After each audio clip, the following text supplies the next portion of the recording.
A paz do Senhor, meus queridos, Deus abençoe a tua vida. Obrigado por acessar o meu canal. Eu quero estar utilizando as redes sociais para falar do Evangelho, falar do amor de Deus, falar da palavra do Senhor. E eu quero aproveitar também para fazer alguns vídeos, eu estou fazendo alguns vídeos falando sobre alguns temas que geram polêmicas. Deixa aí o seu comentário, o que você acha a respeito. A igreja vai passar pela grande tribulação ou não? Deixa aí o seu comentário, o que você acha. Eu peço que os irmãos entendam o propósito de eu estar colocando esses vídeos. Não é para criar contenda, não é para ninguém desmerecer o outro, não é para ofender ninguém. É uma coisa democrática, apenas para efeito de conhecimento. Então, se você discorda do que eu penso, do que eu acho, você tem todo o direito, assim como eu respeito o pensar de cada um, a interpretação de cada um, e você pode deixar no comentário o que você acha, o que você pensa. Eu quero falar sobre esse tema. A igreja vai passar pela grande tribulação? Vai passar sim ou não? Uns acreditam que sim, outros acreditam que não. Tem os pré-tribulacionistas e os pós-tribulacionistas.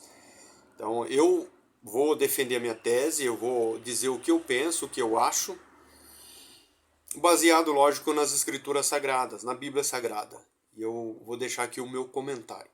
Então, se você pegar no capítulo 7, eu vou ler aqui, capítulo 7 de Apocalipse, a partir do versículo 9. Eu quero ler aqui alguns versículos. Visão dos mártires na glória. Depois dessas coisas olhei, e eis aqui uma multidão, a qual ninguém podia contar, de todas as nações, e tribos, e povos e línguas, que estavam diante do trono e perante o Cordeiro, trajando vestes brancas e com palmas nas suas mãos, e clamavam com grande voz, dizendo: salvação ao nosso Deus, que está assentado no trono, e ao Cordeiro. Agora, nós vamos lá para o finalzinho, um pouquinho mais para frente, no 13. E um dos anciãos me falou, dizendo: estes estão vestidos de vestes brancas. Quem são e de onde vieram? E eu disse-lhe: Senhor, tu sabes. E ele disse-me: estes são os que vieram de grande tribulação e lavaram suas vestes e as branquearam no sangue do Cordeiro. Irmãos, eu fiz um curso teológico. Não foi bacharelado, não. Foi um curso teológico que eu fiz. E no curso eu aprendi. Essa grande multidão que João viu é uma grande multidão que foi salva na grande tribulação. Porque aqui o texto que a gente diz que veio de grande tribulação. E tem pessoas que interpretam veio da grande tribulação. Há uma diferença. É uma preposição. Então, o de e o dar muda o sentido da frase.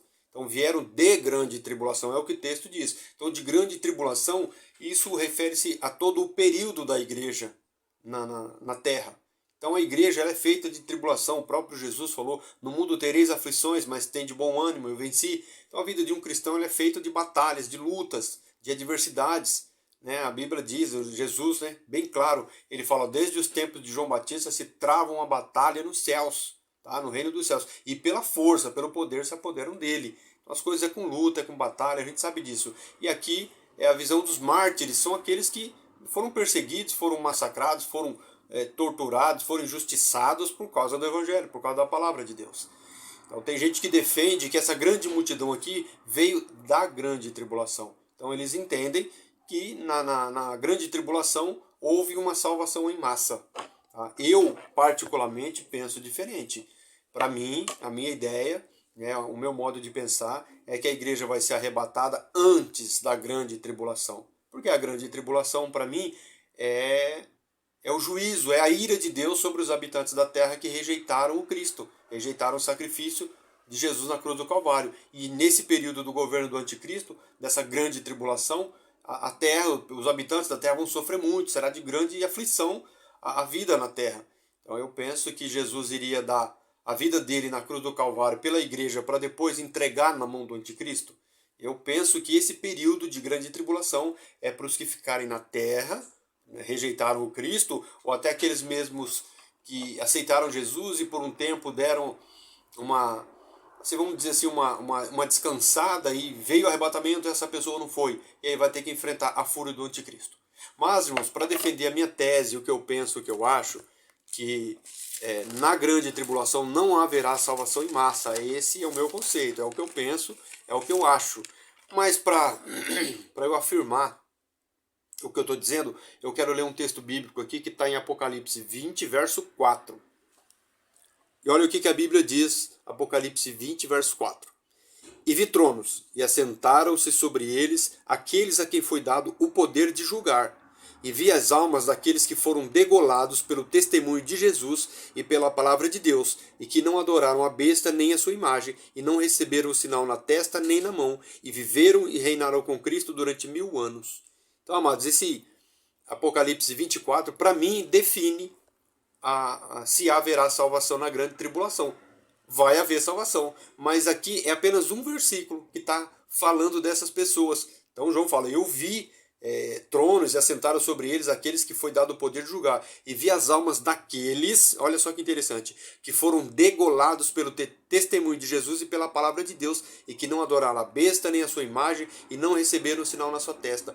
Então esses aqui foram aqueles que não foram arrebatados, e agora tem que enfrentar a fúria do anticristo. E aí ele resistiu bravamente até o fim, mas teve que pagar com a vida, né? E a sentença foi decapitado, foi degolado, perdeu a cabeça, teve a cabeça cortada, mas por negar, não aceitar, não adorar a besta, nem o anticristo, não aceitar a marca, essa pessoa então ela vai ter a salvação. E depois ele diz que eles viveram, depois reviveram no caso, e reinaram com Cristo 1000 anos, porque o milênio, o reinado de Jesus na terra, o milênio que ele vai estabelecer, isso vai acontecer ainda, e vai lá, né, depois da batalha do Armagedon, quando Jesus prendeu o diabo, vencer ele ali na batalha do Armagedon. Então ali ele vai estabelecer o reino dele de 1 milênio, de 1000 anos, e essas pessoas reinarão com ele.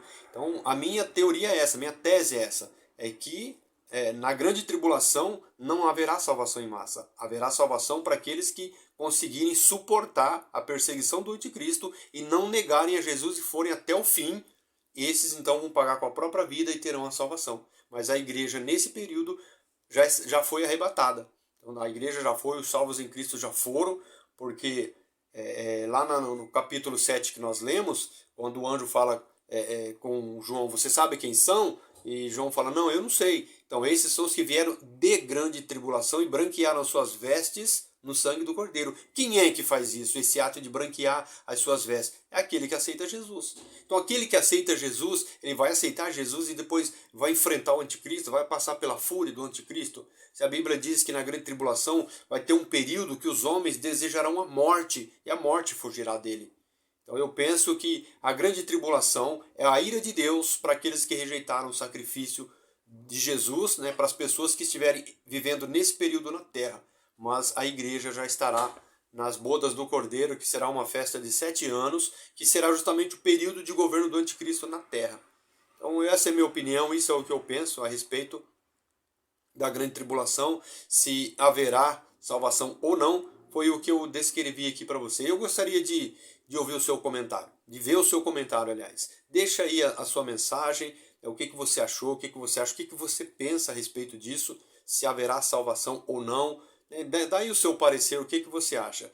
E eu quero aproveitar também e pedir para você deixar aí algum tema que você queira discorrer, para a gente trazer aqui esse tema, para fazer aqui uma explanação sobre o tema, eu dar o meu parecer, depois você fazer o seu comentário. Fique à vontade, esse canal é um canal para abençoar vidas. Eu não estou aqui para levantar polêmica, para arrumar briga com ninguém, não quero ver ninguém menosprezando outros, ou discutindo, ou brigando. Não é esse o intuito. O intuito é adquirir conhecimento. E através das mensagens que deixarem aí, eu também vou ler e com certeza eu vou aprender mais coisas. Tá? Não sou o dono da verdade. O dono da verdade é Cristo. Ele é a própria verdade. Eu sou apenas uma pessoa que leio e procuro compreender as Escrituras. Né? E eu gosto de aprender. Estou aqui para aprender também. Amém? Então até o próximo vídeo. Que Deus abençoe a tua vida e deixe os teus comentários. Fica na paz do Senhor. Que o Senhor te abençoe, te guarde e te dê a paz. E até a próxima em nome de Jesus. Amém.